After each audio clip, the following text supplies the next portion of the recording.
possessions of the day for Brazil. Here's Clark. Wow! You bet! From beyond the logo!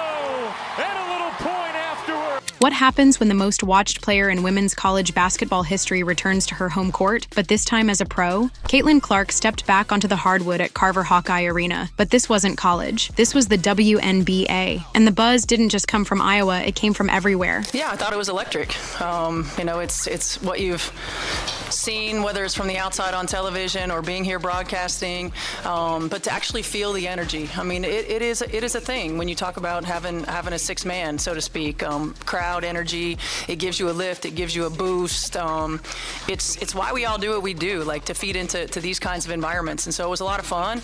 I think for the WNBA and the opportunities that we have to bring our game to areas where fans can engage. Like oftentimes it's difficult for fans in the summertime to get to a WNBA city. It wasn't just a game. It felt like an event. Cameras, sold-out seats, fans holding up signs. And in the middle of it all, Clark looked exactly like she belonged. Is she the WNBA's next Steph Curry, or something even bigger? That's the real question people are asking. Her range is real. Her control is tight. She sees the floor in a way few rookies ever have. A new chapter begins for her, especially now that her rivalry with Angel Reese has carried into the pros. Two standout rookies, two college stars, sharing one league. All eyes are watching.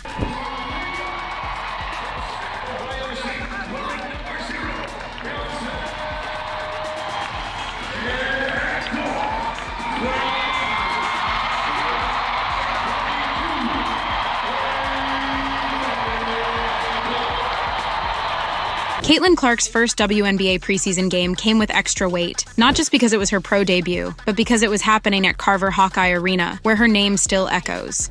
And we have great college basketball fan bases throughout the country that deserve an opportunity to witness these women doing what they do at the highest level. And so I love these kinds of environments and opportunities for our team, for our league, and of course to bring special talents back home. It's the court where she built her legend, where she shattered records. And now, as a Fever player, she walked back in, this time in a different jersey. From the moment she stepped out for warm-ups, the crowd was locked in. Over 15,000 fans filled the building. They didn't come just to watch a game, they came to welcome Clark home. And she gave them something to remember. She played just 19 minutes, but filled the stat sheet. 16 points, 6 rebounds, 5 assists. She opened the game with a three-pointer just 32 seconds in. Here comes Clark in transition.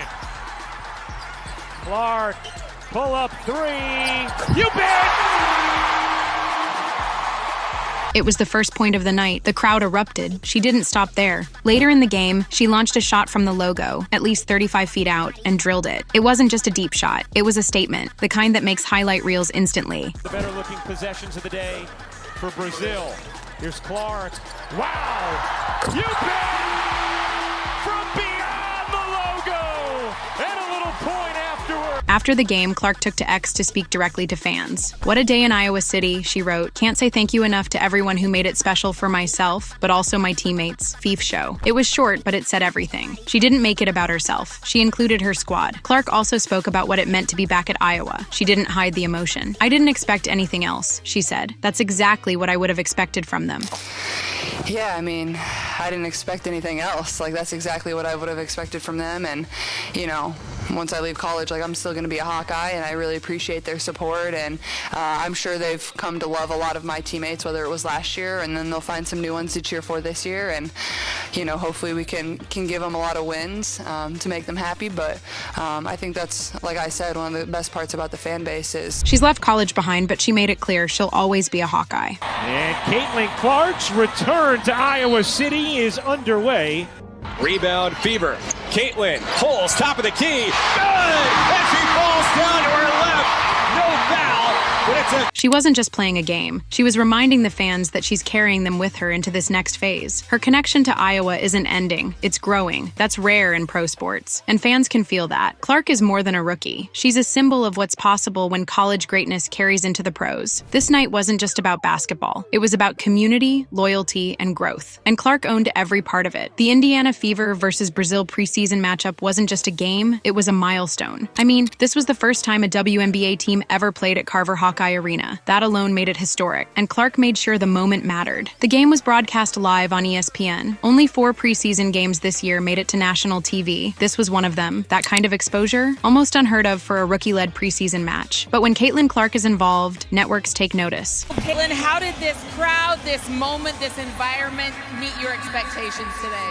I mean, they always exceeded. I mean, they were amazing, and just really thankful to be able to come back here and appreciate this place and these fans. And I mean, it was as loud as it gets when we went on that 8-0 run to start the game, so just thankful.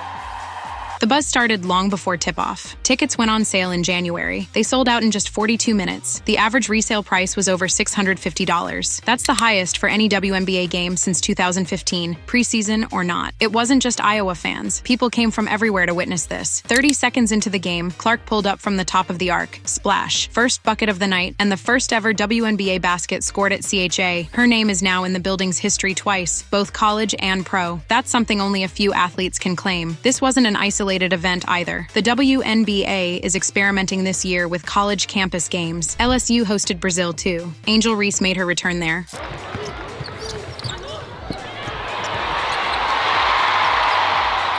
Notre Dame and Oregon are also part of this new push. But Clark's night was the standout. The crowd was bigger, the stakes felt higher, and Clark's performance was cleaner. She made shots, she made plays, and she did it all in under 20 minutes. No showboating, just execution. She's not just joining the league, she's shifting how preseason is viewed. She's bringing in new fans. She's attracting big media attention, and the numbers prove it. Clark's presence is pushing the WNBA into new spaces. This game, this night, might be the start of something major. Back to the game. In the third quarter, Clark took a bold shot. She barely crossed half court before launching from the logo. She nailed it. Not everyone liked the decision. Some thought it was too early in the clock, too risky, too flashy. But head coach Stephanie White didn't hesitate. When asked about it post-game, she fired back with one name. Nobody tells Steph Curry not to take good shots, right? 4 years, 5 years, really. So that's just who she is. It's what she does. I mean, nobody tells Steph Curry not to take good shots, right? But I do think that, sometimes there are time and score situations. Sometimes there are, we've just had 3 or 4 empty possessions. So really understanding the right times, understanding the moments. She knew she was coming out of the game, so she was going to take that logo 3. So it was, it was a good momentum builder.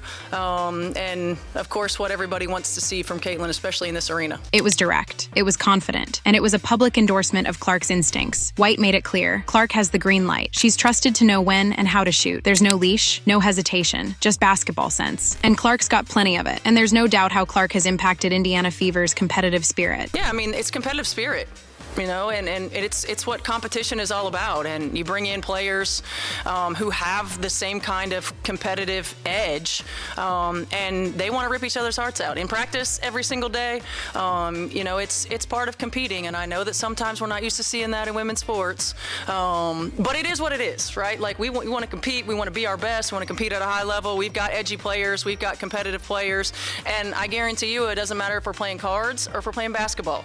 They want to win.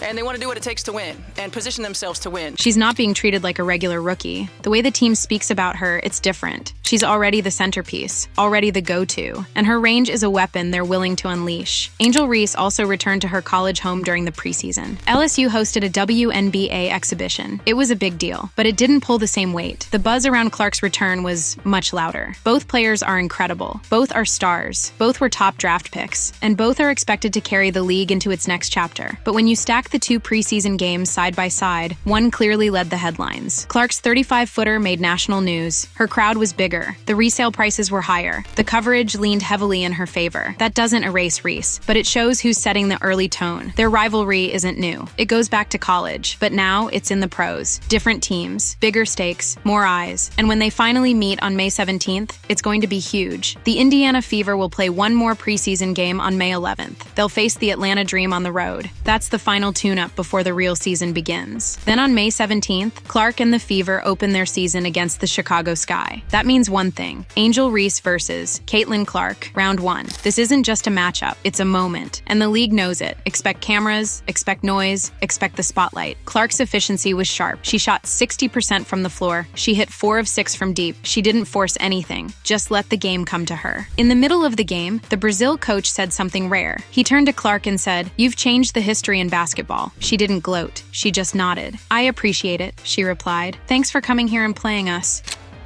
How are you? Good, how are you?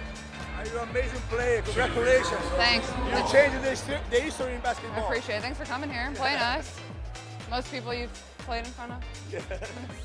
Bree Hall made her debut, scoring 9 points and pulling 4 rebounds. Jillian Elaine checked in during the third quarter for her first action. The Fever's young core is getting valuable reps early.